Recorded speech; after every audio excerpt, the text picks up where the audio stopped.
স্পষ্ট ভাষায় বলতে চাই, আল্লামা হারুন বাবুনগরী রহমতুল্লাহি আলাইহির বরকতময় মঞ্চ থেকে আল্লামা মুহিবুল্লাহ রহমত দামাত বারাকাতুহুমের তার আশীর্বাদ এবং তার দোয়া এবং ফয়েজের বরকতে আল্লামা জুনায়েদ বাবুনগরীর নির্দেশে বলতে চাই, মাথার গর্দানের উপর থেকে কল্লা কাটতে পারে হেদায়েতের পথ থেকে এক চুল পরিমাণ সরে যাওয়ার ইচ্ছা আমাদের নয়, ইচ্ছা আমাদের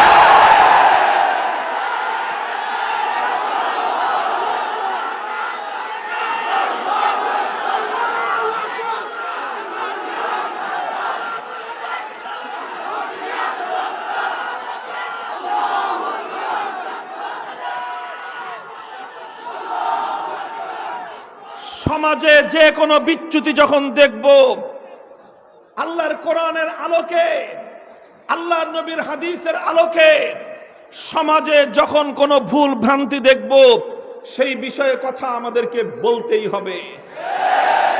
রাষ্ট্রীয় পর্যায়ে যখন কোরআন বিরোধী, ইসলাম বিরোধী কোনো কার্যকলাপ হতে দেখব, আবার আল্লাহর নবীর শপথ করে বলি, জীবন থাকবে কি থাকবে না পরোয়া করবার সময় আমাদের নাই। বিরাসতে নবুয়তের জিম্মাদারি আদায় করবার জন্য জীবনকে ঝুঁকির মুখে ফেলানোর মধ্যেই জীবনের সফলতা খুঁজে পাবো। এভাবেই ১৫০০ বছর পর্যন্ত দ্বীনে হকের আলো জ্বলছে, এভাবেই ১৫০০ বছর পর্যন্ত হক এবং হক্কানিয়তের ঝান্ডা উড্ডীন আছে। যুগে যুগে উলামায়ে কেরাম তারা যদি ভয়ে ভীত সন্ত্রস্ত হয়ে হক কথা বলতে তারা যদি ইতস্তত বোধ করতেন, ১৫০০ বছর পরে এসে সোনার মক্কা মদিনা থেকে ৬০০০ মাইল দূরত্বে বসে বাংলার এই প্রত্যন্ত অঞ্চলে সহি দ্বীনের এই আলো আমাদের কপালে জুটতো না। সেই কোথায় মক্কা মদিনা, কোথায় মাম্বাতে ওয়াহি, কোথায় মাহবাতে ওয়াহি, কোথায় সে আল্লাহর পয়গম্বরের উপর ওয়াহি নাজিল হয়েছিল হেরার গুহায়, কোথায় আল্লাহর নবীর উপর ওয়াহি নাজিল হয়েছিল মক্কার মদিনার শরীফের অলিতে গলিতে, মসজিদে নববীর প্রান্তে প্রান্তে। সেই মক্কা আর মদিনা থেকে আমাদের এই বাংলাদেশের দূরত্ব ভৌগোলিক সীমারেখা অনুযায়ী ৬০০০ মাইল। সময়ের দূরত্বে প্রায় ১৫০০ বছর, ১৫০০ বছর অতিক্রান্ত হয়েছে।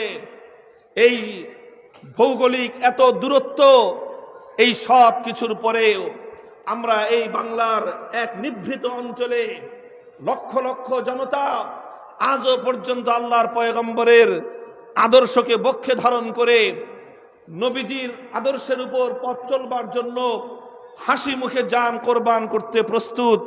এটা এমনিতেই আসে নাই, এমনিতেই আসেনি।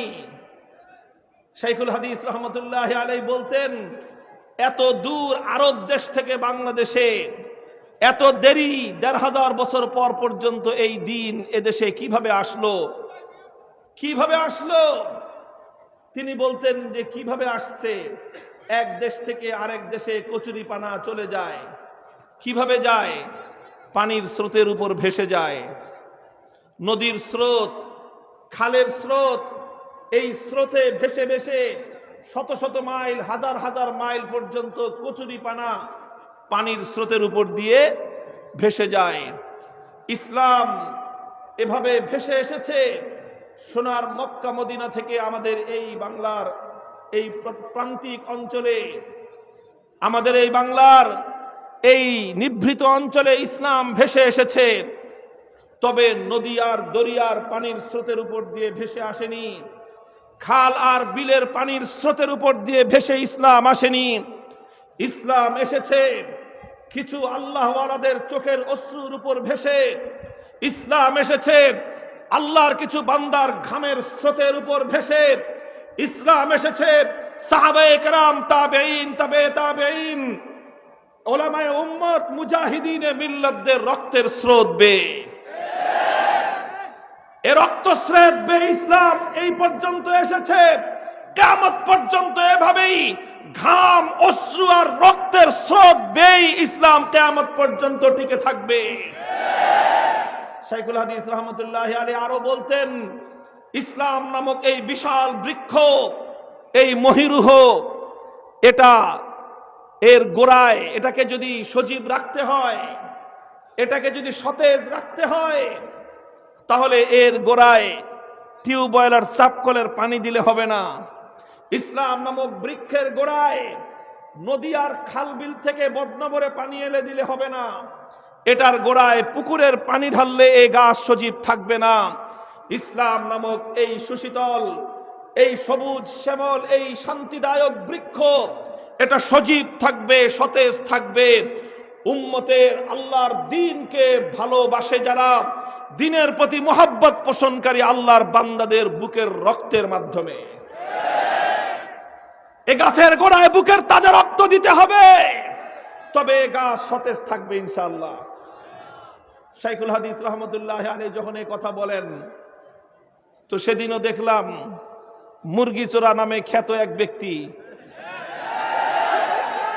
এদেশে একজন মানুষ মুরগিচোরা বললে তার নাম বলতে হয় না, সারা দেশের মানুষ এক বাক্যে তাকে চিনে যায়। আমি নাম বললাম না, কে মুরগিচোরা বাংলাদেশের 16 কোটি মানুষ তার নাম জানে।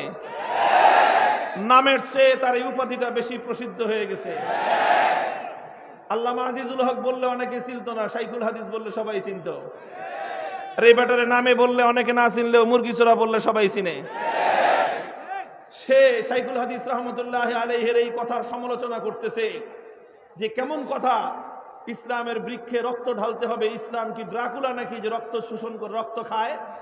কত বড় আহাম্মকের কথা, কত বড় গর্ধব। এদেশের বাংলাদেশের স্বাধীনতাকে নিয়ে এদেশের শিল্পীরা যখন গান গায়, প্রতিদিন যখন জাতীয় গণমাধ্যমে যখন প্রচারিত হয়, এক সাগর রক্তের বিনিময়ে বাংলার স্বাধীনতা আনলে যারা, তখন তো তোমাদের আপত্তি হয় না। বাংলাদেশ কি ড্রাকুলা যে বাংলাদেশ সাগর পরিমাণ রক্ত খায়? কারণ হে মুরগিচোরা, তোমার সম্পর্কে এদেশের মানুষ জানে। তুমি যদিও আজকে মুক্তিযুদ্ধ মঞ্চের, তুমি যদিও আজকে মুক্তিযোদ্ধা হিসেবে নিজের পরিচয় দিতে চাও, এদেশের গণমানুষের স্বীকৃত মুক্তিযোদ্ধা সেক্টর কমান্ডার বঙ্গবীর কাদের সিদ্দিকী তোমার সম্পর্কে তোমার মুখোশ খুলে দিয়ে বলেছে তুমি 71-এ পাক হানাদার বাহিনীর ক্যাম্পে মুরগি সাপ্লাই দাতা ছিলা। এজন্য এদেশের স্বাধীনতার প্রতি তোমার বিন্দুমাত্র কোনো ভালোবাসা নেই। বাংলাদেশের স্বাধীনতার প্রতি তোমার কোনো মর্যাদাবোধ নেই। যদি থাকতো তাহলে তুমি কোনদিন শাইখুল হাদিসের সেই অমর বাণী নিয়ে প্রশ্ন তুলতে পারত না। বাংলাদেশ যেমন স্বাধীন করতে সাগর পরিমাণ রক্তের প্রয়োজন হয়েছে, ইসলামকে হেফাজত করতে শুধু এক সাগর নয়, সাগর সাগর পরিমাণ রক্তের প্রয়োজন হয়েছে।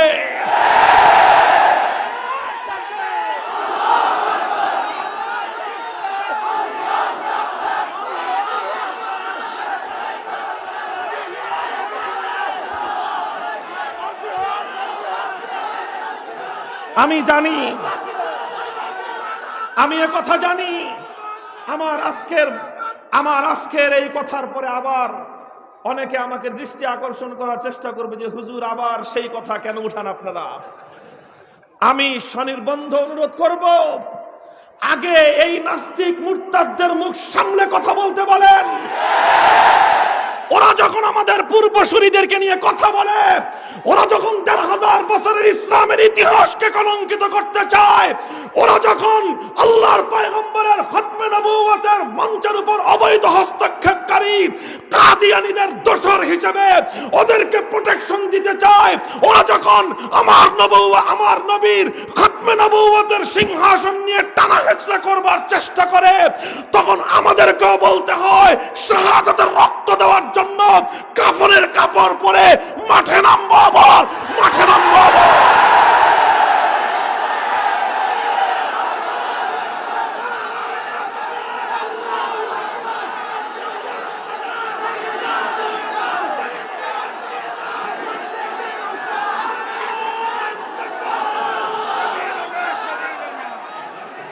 মুহতারাম হাজিরিন,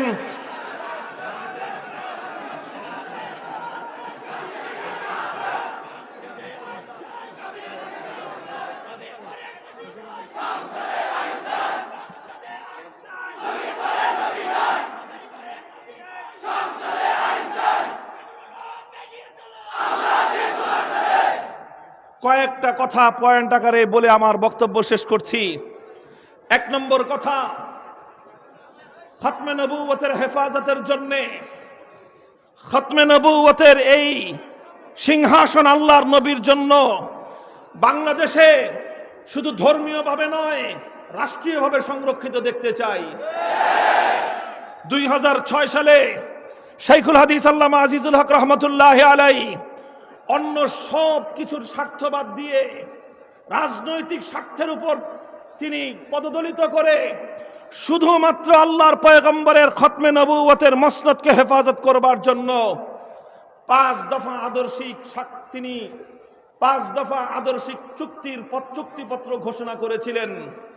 আজকের প্রধানমন্ত্রী শেখ হাসিনার নির্দেশে ওনার দলীয় মহাসচিব মরহুম জনাব আব্দুল জলিল সাহেব শাইখুল হাদিসের বাসভবনে এসে দস্তখত করে জাতির সঙ্গে প্রতিশ্রুতি ঘোষণা করেছিলেন, ক্ষমতার মসনদে আরোহণ করতে পারলে জাতীয় সংসদে আইন প্রণয়ন করে শেষ নবীর যারা খতমে নবুয়ত মানবে না, নবীজিকে শেষ নবী মানবে না, তাদেরকে বাংলাদেশ রাষ্ট্রীয়ভাবে মুসলিম হিসেবে স্বীকৃতি দিবে না, এই প্রতিশ্রুতি ঘোষণা করেছিলেন।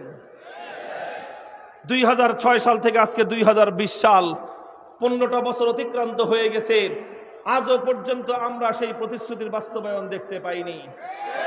শাইখুল ইসলাম আল্লামা শাহ আহমদ শফি রহমতুল্লাহ আলাই জীবনের অন্তিম সময়গুলোতে বাংলাদেশে বারবার এ দাবি উচ্চারণ করে গিয়েছেন। আমার শাইখ ও মুর্শিদ শাইখুল হাদিস আল্লামা আশরাফ আলী রহমতুল্লাহ আলাই জীবনের অন্তিম সময়ে হাসপাতালের বিছানায় শুয়ে কাঁদতে সরকারের ঊর্ধ্বতন মহলকে অনুরোধ করে গিয়েছেন, আপনারা অন্তত আল্লামা হযরত মুহাম্মদুর রাসূলুল্লাহ সাল্লাল্লাহু আলাইহি ওয়াসাল্লামের খতমে নবুয়তের এই মসনদকে হেফাজত করবার জন্য খতমে নবুয়ত অস্বীকারীদেরকে অমুসলিম বলে রাষ্ট্রীয়ভাবে তাদের আইডেন্টিটি নিশ্চিত করে দিন। এভাবে একের পর এক আমাদের খতিব ওবায়দুল হক রহমতুল্লাহ আলাই জিন্দেগিটা এর জন্য কোরবান করে গিয়েছেন। মুফতি ফজলুল হক আমিনী রহমতুল্লাহ আলাই জীবনের শেষ সময় পর্যন্ত বাংলার মাঠে ঘাটে চিৎকার করে গেছেন। শাইখুল হাদিস রহমতুল্লাহ আলাই কথা বলতে বলতে জীবনটাকে উৎসর্গ করে গিয়েছেন। আজও আমরা বলছি, কিন্তু এখনো পর্যন্ত আমার নবীর খতমে নবুয়তের এই সিংহাসনের সংরক্ষণের কোন রাষ্ট্রীয় ব্যবস্থা আমার এই বাংলাদেশ করতে ব্যর্থ হয়েছে, পারেনি। কাজে আজ এই মহামঞ্চ থেকে বলতে চাই, আমরা এখনো পর্যন্ত আমাদের সেই কথা ভুলে যাইনি। কাদিয়ানীদেরকে বাংলাদেশের মাটিতে অমুসলিম মাইনরিটি একটি সংখ্যালঘু কাদিয়ানী সম্প্রদায় হিসেবে রাষ্ট্রীয়ভাবে তাদের ধর্মীয় পরিচয় নিশ্চিত করতে হবে। ওরা মুসলিম পরিচয় ধারণ করে ধর্মপ্রাণ মুসলমানদেরকে ধোঁকা দিতে পারবে না। ওরা তাদের উপাসনালয়কে মসজিদ বলে আখ্যায়িত করতে পারবে না। এই বিষয়গুলোকে যদি নিশ্চিত না করা হয়, আমরা বারবার কথা বলবো, আমরা বারবার উত্তেজিত হব, আমরা বারবার ঘাম ঝরাবো, প্রয়োজনে আমরা আবার রক্ত দেওয়ার জন্য মাঠে নামবো। আপনারা যতক্ষণ পর্যন্ত ঈমানের দাবি আদায় না করবেন, ঈমানের দাবি থেকে আমাদেরকেও পিছপা করতে পারবেন না। 2 নম্বর কথা আমার, যেখানেই অসঙ্গতি সেখানেই প্রতিবাদ। কোরআন সুন্নাহ বিরোধী কার্যকলাপ যেখানেই চলবে, সেখানেই আমাদের কণ্ঠ বজ্রের ধ্বনি হয়ে উচ্চারিত হবে। দেহে প্রাণ থাকবে আর হৃদয়ে স্পন্দন থাকবে। কোরআন সুন্নাহ বিরোধী কার্যকলাপ হতে দেখে মুখে কুলুপ এঁটে বসে থাকবো, সেই বেঁচে থাকার চেয়ে মৃত্যুকে 1000 গুণে শ্রেয় মনে করি। রাষ্ট্রীয় পর্যায়ে হোক, সামাজিক পর্যায়ে হোক, যেখানে কোরআন সুন্নাহর স্পষ্ট কোনো গৌরব এবং ভাব মর্যাদাকে ধুলোয় মিশিয়ে দেওয়ার পায়তারা হবে, সেটা কত বড় শক্তিশালী কর্তৃপক্ষ করলো ওই হিসাব করবার সময় আমাদের নাই। আমরা জন্মের পর থেকে বিশ্বাস করতে শিখেছি আসমান আর জমিনের মধ্যে সবচেয়ে বড় কর্তৃপক্ষকে। আমরা আমরার এই বিশ্বাস বক্ষে ধারণ করবার শিখেছি আসমান আর জমিনের মধ্যখানে আমার আল্লাহর চেয়ে আর বড় কেউ। সুতরাং কোন বড় কর্তৃপক্ষ নির্দেশ দিল সেটা আমাদের হিসাব করার সময় নাই। যখনই আল্লাহর কোরআন বিরোধী কোনো কার্যকলাপ হতে দেখব, যখনই আল্লাহর পয়গম্বরের আদর্শের বিরুদ্ধে প্রকাশ্যে কোন বিদ্রোহ আমরা জাতির মধ্যে হতে দেখব, মাথায় কাফনের কাপড় পরে আমরা আবার যুদ্ধের ময়দানে নামতে প্রস্তুত থাকব। আলেমদের দায়িত্ব আর কর্তব্য হলো এই, প্রতিটি অসঙ্গতি, প্রতিটি বিচ্যুতির সময়ে জাতিকে সতর্ক করা। কোনো একটা বিষয়ে নীরবে এড়িয়ে যাওয়ার সুযোগ আলেম সমাজের নেই। মুহতারাম হাজিরিন, প্রত্যেকটি বিষয়ের জন্য আলেমদেরকে, ওলামায়ে কেরামকে আল্লাহর আদালতের কাঠগড়ায় দাঁড়িয়ে জবাবদিহিতার সম্মুখীন হতে হবে। আপনারা আমাদেরকে অনুরোধ করেন যে না বললেই তো পারেন, না বললে আজকে আমি আপনার কাছ থেকে মুক্তি পাবো, কালকে আল্লাহর কাছে ধরা খেয়ে যাব। কাজেই আমি মনে করি আল্লাহর কাছে ধরা খাওয়ার চেয়ে আল্লাহর কাছে মুক্তি পাওয়া, আল্লাহর সন্তুষ্টি অর্জন করে আপনার বিরাগ ভাজন হতে আমার কোনো আপত্তি নাই। আমি আল্লাহর সন্তুষ্টি অর্জন করার জন্য কথা বলবো, এতে যদি আপনার মন ক্ষুণ্ণ হয়, আই এম সরি। আমি আমার আল্লাহকে রাজি আর খুশি করবার জন্য কথা বলবো, এটা যদি আপনার দল অথবা আপনার মতের বিরুদ্ধে যায়, তাহলে আমি আপনার কাছে দুঃখ প্রকাশ করছি, আপনার সঙ্গে সহমত পোষণ করবার সুযোগ আমার নাই। প্রত্যেকটা ক্ষেত্রেই এটা শুধুমাত্র মসজিদের ব্যাপারে নয়, এটা শুধু এতিমখানা আর মাদ্রাসার ব্যাপারে নয়। সমাজ এবং রাষ্ট্রে যখনই কোরআন সুন্নাহ বিরোধী কোনো কার্যকলাপ হবে, তার বিরুদ্ধাচরণ করা, যেইভাবে রাষ্ট্রীয়ভাবে খোদাদ্রোহী কোনো কার্যকলাপ পরিচালনা করা হবে, সেইভাবে সেটাকে উচ্চকণ্ঠে উচ্চারণ করা আলেমদের ইমানি দায়িত্ব এবং তাদের মানসাবি ফরিদা। আমি আপনাদেরকে ছোট্ট একটা উদ্ধৃতি শোনাই ইতিহাসের সোনালী পাতা থেকে, সাহাবায়ে কেরামের যুগের ঘটনা। হযরতে আমিরে মুআবিয়া রাদিয়াল্লাহু তাআলা আনহু, খামিসু খামসাতিন, ইসলামের 4 খলিফার পরে পঞ্চম খলিফা আমিরুল মুমিনিন হযরতে মুআবিয়া রাদিয়াল্লাহু তাআলা আনহু যখন খেলাফতের মসনদে সমাসীন, তিনি যখন মুসলিম উম্মার রাষ্ট্রনায়ক খলিফা, তিনি শাম থেকে গোটা মুসলিম বিশ্ব পরিচালনা করতেন। তিনি কোনো প্রয়োজনে মদিনা শরীফে এলেন। মদিনা শরীফে এসে মসজিদ নববীর মিম্বরে ফাকাদ আলা মিম্বরি রাসূলিল্লাহি সাল্লাল্লাহু আলাইহি ওয়াসাল্লাম, সেই মিম্বরে বসলেন যেই মিম্বরে আল্লাহর নবী মুহাম্মদুর রাসূলুল্লাহ সাল্লাল্লাহু আলাইহি ওয়াসাল্লাম বসতেন। হাদিসটা এভাবেই বর্ণিত হয়েছে বুখারী শরীফে, এভাবেই বর্ণিত হয়েছে মুসলিম শরীফে, সমস্ত হাদিসের কিতাবে ফাকাদ আলা মিম্বরি রাসূলিল্লাহি সাল্লাল্লাহু আলাইহি ওয়াসাল্লাম। ফাকাদ আলাল মিম্বার বলা হয়নি, এটা বলা হয়নি তিনি মিম্বরে বসলেন, বরং বলা হয়েছে তিনি কার মিম্বরে বসলেন? জোরে বলেন, কার মিম্বরে? আল্লাহর নবীর মিম্বরে বসলেন। বসে ফাআখরাজা কুবজাতাম মিন শারিন মিন কুম্মিহি, ফাআখরাজা কুবজাতাম মিন শারিন মিন কুম্মিহি। হযরতে মুআবিয়া রাদিয়াল্লাহু আনহু নিজের পাঞ্জাবির আস্তিনের ভিতর থেকে এক মুষ্টি চুলের খোপা বের করলেন। এক মুষ্টি চুলের খোপা, অর্থাৎ আলগা চুল ব্যবহার করে যে মানুষ, এই আলগা চুল, পরচুলা, আলগা চুল, পরচুল, একজন মানুষের মাথা থেকে যেই চুল কাটা হয়েছে সেই চুলটাকে প্রসেসিং করে আবার আরেকজনের মাথায় ব্যবহার করা। মহিলাদের ছোট চুল বড় করে দেখানোর জন্য আরেকজনের আলগা চুল মাথায় লাগানো, অথবা টাক মাথা ঢাকার জন্য আলগা চুল মাথায় ব্যবহার করা। সেই আলগা চুলটা যদি অরিজিনাল আরেকজন মানুষের চুল হয়, স্পষ্ট হারাম।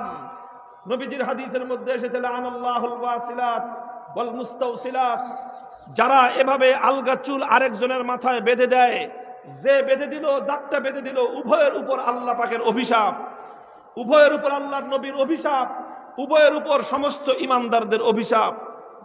মুহতারাম হাজিরিন, হ্যাঁ, যদি আর্টিফিশিয়াল হয়, আর্টিফিশিয়াল সুতা দিয়ে তৈরি, অন্য কিছু দিয়ে তৈরি, সেটার মাসলা ভিন্ন। কিন্তু যদি অরিজিনাল চুল, একজনের মাথার চুল আরেকজনের মাথায় ব্যবহার করা, স্পষ্ট, জোরে বলেন, স্পষ্ট হারাম, স্পষ্ট হারাম। খবরদার, ঘরে ঘরে, পাড়ায় পাড়ায়, মহল্লায় মহল্লায় এখন বিউটি পার্লারের সরাসরি। মহিলারা 1.5 হাত চুল লম্বা, বিউটি পার্লারে গিয়ে 1.5 হাতের চুল কেটে বব কাটিং করে আধা হাত বানায় আনে। ওই যে 1 হাত চুল বিউটি পার্লাররা কেটে রাখে, ওই চুলটা ওরা বিক্রি করে দেয়। ওই চুলটা নিয়ে প্রসেসিং করে ওটাকে দিয়ে খোপা বানানো হয়, ওটাকে দিয়ে আলগা চুল লাগানোর সিস্টেম করে এটা মার্কেটে বিক্রি হয়। ওটা আবার অন্যরা কিনে এনে মাথায় বাঁধে, মাথায় ব্যবহার করে। এই আলগা চুল মাথায় ব্যবহার করা স্পষ্ট এটা অভিশপ্ত কাজ, আল্লাহর পক্ষ থেকে অভিশাপ হয়। হযরতে আমিরে মুআবিয়া রাদিয়াল্লাহু তাআলা আনহু এরকম একটা চুলের মুঠি নিজের পাঞ্জাবির আস্তিন থেকে বের করে মদিনার মসজিদে নববীর মিম্বরে, আল্লাহর নবীর মিম্বরে দাঁড়িয়ে তিনি সর্বপ্রথম যে প্রশ্নটা করলেন সেটা হলো আইনা উলামাউকুম, আইনা উলামাউকুম, হে মদিনার মুসলমানরা জবাব দাও তোমাদের আলেম সমাজ কোথায়। মুহতারাম হাজিরিন, হযরতে মুআবিয়া রাদিয়াল্লাহু আনহু সাহাবীদের যুগের ছোট্ট একটা ইতিহাস, সেই ইতিহাস থেকে বোঝা যায় হযরতে মুআবিয়া সর্বপ্রথম এই প্রশ্ন করলেন যে মদিনার বাজারে হারাম পণ্য বিক্রি হচ্ছে, মদিনার মুসলমানদের মার্কেটে এমন একটা পণ্য বিক্রি হচ্ছে যেই পণ্যটা ব্যবহার করা স্পষ্ট হারাম।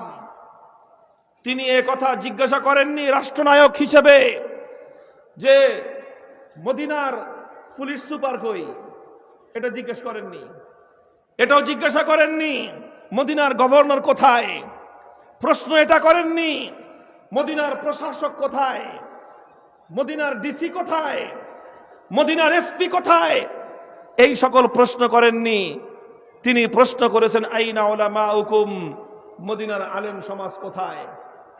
মুহতারাম হাজিরিন, সহিহ বুখারী, মুসলিম সহ সমস্ত হাদিসের কিতাবগুলোর মধ্যে উদ্ধৃত ঘটনার উদ্ধৃতিতে হাদিসের ব্যাখ্যাতাগণ লিখেছেন হযরতে মুআবিয়া আল্লাহর নবীর সাহাবী, বিমাহজারিম মিনাস সাহাবাতি, শত শত সাহাবীদের উপস্থিতিতে তিনি সর্বপ্রথম জবাবদিহিতার কাঠগড়ায় শাসককে দাঁড় করাননি, জবাবদিহিতার কাঠগড়ায় পুলিশকে দাঁড় করাননি, জবাবদিহিতার কাঠগড়ায় কোন মদিনার ব্যবসায়ী বাণিজ্য মন্ত্রীকে দাঁড় করাননি, ব্যবসায়ী সমিতির সভাপতিকে দাঁড় করাননি। সর্বপ্রথম জবাবদিহিতার কাঠগড়ায় দাঁড় করিয়েছেন আলেম সমাজকে। অর্থ কি? অর্থ হলো এই, মদিনার বাজারে নিষিদ্ধ পণ্য বিক্রি হয়, এটা দেখা শুধু বাণিজ্য মন্ত্রীর দায়িত্ব নয়। মুসলমানদের সমাজে হারাম পণ্য বিক্রি হয়, এটা দেখার দায়িত্ব শুধু পুলিশের নয়। মুসলমানদের মার্কেটে হারাম পণ্য বিক্রি হয়, এটা দেখা শুধুমাত্র প্রশাসনের দায়িত্ব নয়। কোনটা হারাম কোনটা হালাল মুসলমানদের সমাজে চলছে সেটা দেখার সর্বপ্রধান দায়িত্ব হলো আলেম সমাজে। সুতরাং আলেম সমাজ খুব হুঁশিয়ার। শুধুমাত্র নবীদের উত্তরাধিকারের মর্যাদার গাঁটটি নিয়ে জান্নাতে চলে যাব, হিসাব এত সহজ নয়। আমি বাংলাদেশের অন্যতম শীর্ষস্থানীয় ইসলামী শিক্ষার প্রাণকেন্দ্র মারকাজুল উলামা বাবুনগরের মঞ্চে দাঁড়িয়ে আমি আমার স্বজাতির ভাই আলেমদেরকে বলছি, অন্য জনগণের হিসাব যত সহজ হবে, আমার আর আপনার আলেম সমাজের হিসাব ততটা সহজ হবে না। সাধারণ জনগণ যার যার আমলনামার হিসাব দিয়ে পার পেয়ে যাবে। একজন আলেমকে গোটা জাতির দায়িত্ব আর জবাবদিহিতা করে তারপরে পার পাওয়া লাগবে। একজন ইমাম, একজন মুসল্লি নিজের আমলনামার হিসাব চুকায়ে পার। একজন ইমাম শুধু নিজের ব্যক্তিগত আমলনামার হিসাব দিয়ে পার পাবে না, মসজিদের সমস্ত মুসল্লিদের হিসাব দিয়ে পার পাওয়া লাগবে। একজন বড় আলেম, জাতীয় পর্যায়ের একজন আলেম শুধু ব্যক্তিগত আমলের হিসাব দিয়ে পার পাবে না, গোটা জাতির ইসলামের হিসাব নিকাশ আল্লাহকে বুঝায় দিয়ে, আল্লাহর নবীকে বুঝায় দিয়ে তারপরে জান্নাতে যাওয়া লাগবে। এত সহজ না যতটা সহজ আমরা মনে করতেছি। মুহতারাম হাজিরিন, সুতরাং হযরতে মুআবিয়ার এই ঘটনার মাধ্যমে, বুখারী মুসলিমের উদ্ধৃত ঘটনার মাধ্যমে যে কথা দ্ব্যর্থহীনভাবে প্রমাণিত হয়, জাতির মধ্যে যখনই কোরআন সুন্নাহ বিরোধী কোনো কার্যকলাপ পরিচালিত হবে, সেটা শুধুমাত্র সরকারের বিষয় নয়, সেটা শুধুমাত্র প্রশাসনের বিষয় নয়, সেটা যতটা না সরকার আর প্রশাসনের বিষয় তার চেয়ে বেশি আলেম সমাজের বিষয়। এরপরে হযরত মুআবিয়া বললেন, ইন্নামা হালাকা বানু ইসরাইল, ইন্নামা হালাকা বানু ইসরাইল ইযা তাখাযাতহুম নিসাউহুম। দেখো আমাদের পূর্বে বনি ইসরাইলরা ধ্বংস হয়ে গেছে কখন জানো? যখন বনি ইসরাইলের মহিলারা এই আলগা চুল ব্যবহার করা শুরু করলো, তখন আল্লাহ রাব্বুল আলামিনের পক্ষ থেকে গজব নেমে তাদেরকে ধ্বংস করে দেয়া হলো। হে উম্মতে মুহাম্মাদিয়া, আজ তোমাদের মধ্যে ঘরে ঘরে মহিলারা এই হারাম পণ্য ব্যবহার করা শুরু করেছে। হে আলেম সমাজ, তোমরা জাতিকে সতর্ক করো নাই কেন? মুহতারাম হাজিরিন, এই হাদিসের ব্যাখ্যায় এক আশ্চর্য তথ্য মুহাদ্দিসিনে কেরামগণ শারহিনগণ লিখেছেন। বলেছেন, ইসলামের 1000 বছরের ইতিহাস পর্যালোচনা করলে দেখা যায় আলেম সমাজের মধ্যে 3টা শ্রেণী হয়। কয়টা শ্রেণী? ছোট্ট কথাটা একটু লক্ষ্য করে বুঝেন। আলেম সমাজের মধ্যে কয় শ্রেণী হয়? একটু জোরে বলেন, কয় শ্রেণী? আলেম সমাজের মধ্যে 3টা শ্রেণী হয়। আলেমদের তো আল্লাহ পাক অনেক বড় মর্যাদা দিয়েছেন, ফজিলত দিয়েছেন। এটা যেরকম হাদিসের মধ্যে আছে, আবার হাদিসের মধ্যে তো এটাও আছে, আলা ইন্না খাইরাল খিয়ারি খিয়ারুল উলামা ওয়া ইন্না শাররাশ শিরারি শিরারুল উলামা। উম্মতের মধ্যে সবচেয়ে বড় মর্যাদা সম্পন্ন যেরকম আলেম, আবার উম্মতের মধ্যে সবচেয়ে নিকৃষ্ট শ্রেণীর নামও আলেম। কে বলেছেন? কে বলেছেন? আল্লাহর রাসূল বলেছেন যে সর্বশ্রেষ্ঠ শ্রেণী যেরকম আলেম, সর্বনিকৃষ্ট শ্রেণীও কে? আলেম। প্রশ্ন হলো, সর্বশ্রেষ্ঠ শ্রেণী আলেম কারা, সর্বনিকৃষ্ট শ্রেণী আলেম কারা? আমিরে মুআবিয়ার এই কথার ব্যাখ্যায় মুহাদ্দিসিন এবং শারহিনগণ, ব্যাখ্যাতাগণ আলেমদের মধ্যে 3টা শ্রেণী তারা চিহ্নিত করেছেন। শুধু আজকের জন্য নয়, ইসলামের 1500 বছরের ইতিহাসে আলেমদের মধ্যে 3 শ্রেণী পাওয়া যায়। প্রথম শ্রেণী হলো তারা যুগে যুগে যেই সকল আলেমদের সংখ্যা হাতে গোনা অল্প কয়েকজন হয়, সেই সমস্ত আলেমরা কি করেন? তারা সময়ের সমস্ত জুলুম, অত্যাচার, সমস্ত নিগৃহণ, সমস্ত রক্তচক্ষুকে উপেক্ষা করে কোরআনের হক কথাগুলো যে কোনো মূল্যে তারা জাতির সামনে উচ্চারণ করে যান।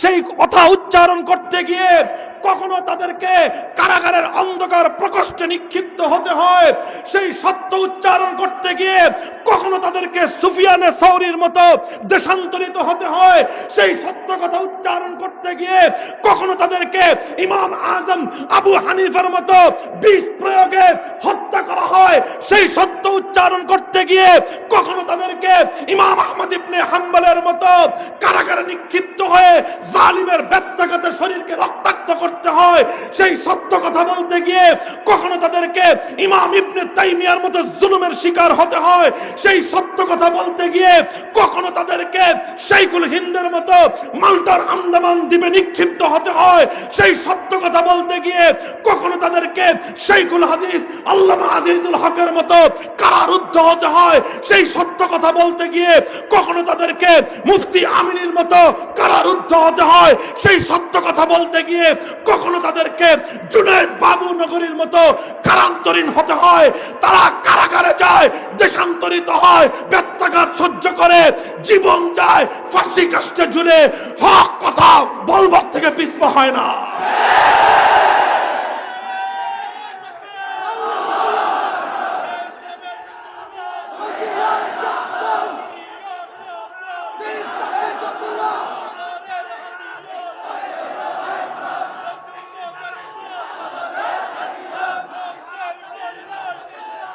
এটা হলো উম্মতের এক শ্রেণীর আলেম।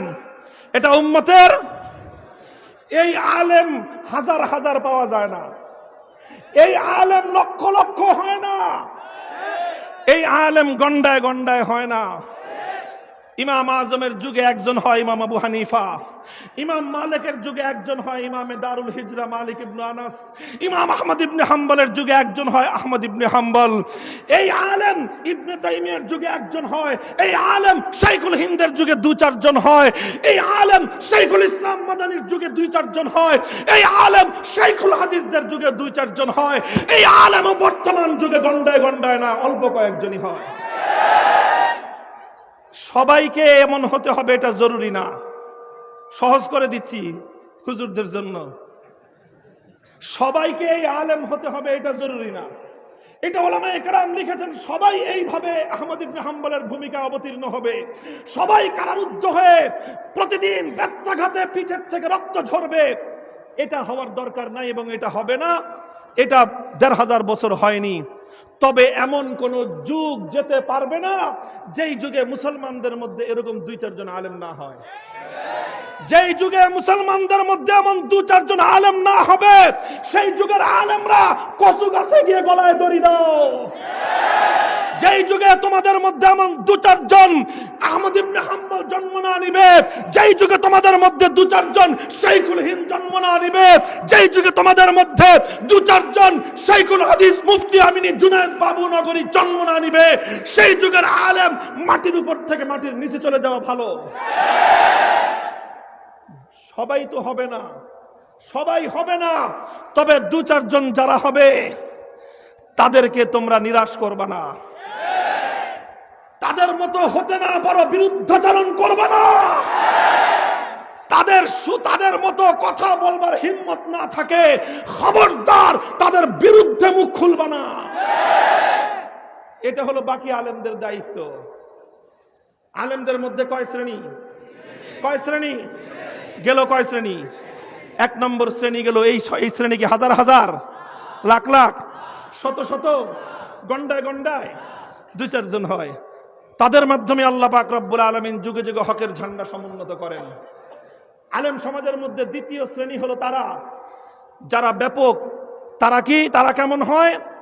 তাদের চরিত্র এবং তাদের বৈশিষ্ট্য হয় তারা সব হক কথা বলতে পারেন না, তবে তারা কখনো অন্যায় অসত্যের চাটুকারিতাও করে না। তারা সত্য সব কথা বলতে পারে না ঠিক, কিন্তু কখনো সত্যকে দমন করবার ষড়যন্ত্রও করে না। তারা সব হক কথা বলতে পারে না ঠিক, কিন্তু হৃদয়ে তাদের রক্তক্ষরণ হয়। তারা মুখ ফুটে বলতে পারে না, কিন্তু হৃদয়ে রক্তক্ষরণ হয়। এটা হলো দ্বিতীয় শ্রেণীর আলেম। এই শ্রেণীর আলেম হয় হাজার হাজার, এই শ্রেণীর আলেম হয় লক্ষ লক্ষ। কয় শ্রেণী গেল? দ্বিতীয় শ্রেণীর পরিচয়টা বুঝেন, আবার বলছি। তারা সব হক কথা উচ্চ কণ্ঠে বলতে পারে না, কারণ বলতে গেলেই জীবনের উপর ঝুঁকি আসে, বলতে গেলেই জীবন বিপন্ন হওয়ার আশঙ্কা, বলতে গেলেই জুলুম এবং নির্যাতন স্টিম রুলার নেমে আসতে পারে, নিগৃহীত হওয়া লাগতে পারে, দেশান্তরিত হওয়া লাগতে পারে, অনেক সমস্যা। আর এই সমস্ত ওজরের কারণে তারা সব হক কথাগুলো, সব মাসলাগুলো তারা বলতে পারে না মুখ দিয়ে, কিন্তু হৃদয়ে তাদের কি থাকে? হৃদয়ে ব্যথা থাকে, হৃদয়ে রক্ত ঝরে যে আহা বলতে পারতেছি না, আফসোস থাকে। শেষ সাথে আল্লাহর দরবারে ফরিয়াদের হাত উত্তোলন করে আল্লাহর কাছে নিজেরা বলতে না পারার এই অপরাধের জন্য ক্ষমা চায়, আর যারা বলতে পারে তাদের জন্য আল্লাহর কাছে রহমতের দোয়া করে। এটা হলো কোন শ্রেণী? 3 নম্বর আরেকটা শ্রেণী থাকে যুগে যুগে, সব যুগে। তাদের নাম হয় আলেম। তারা যাদেরকে আল্লাহর নবী বলেছেন আসমান আর জমিনের মধ্যে নিকৃষ্ট প্রাণী। তাদের পরিচয়, তারা হলো যুগের সমস্ত অন্যায়কারীদের দোসর, তারা হয় যুগের সমস্ত অন্যায়কারীদের চাটুকার। এই চাটুকার নামক, এই মুষ্টিমেয় আলেম নামক কলঙ্ক, এই কলঙ্ক প্রত্যেক যুগেই মুসলমানদের মধ্যে 2-1টা থাকে, সব যুগে ছিল। আরে সময়ের শাসকবর্গ, শাসকরা তো আলেম হয় না, শাসকরা চায় নিজেদের শাসন ক্ষমতাটা যেন নিরঙ্কুশ থাকে, এই তাদের আর কিছু দরকার নাই। সব যুগের শাসকরা এটাই চেয়েছে।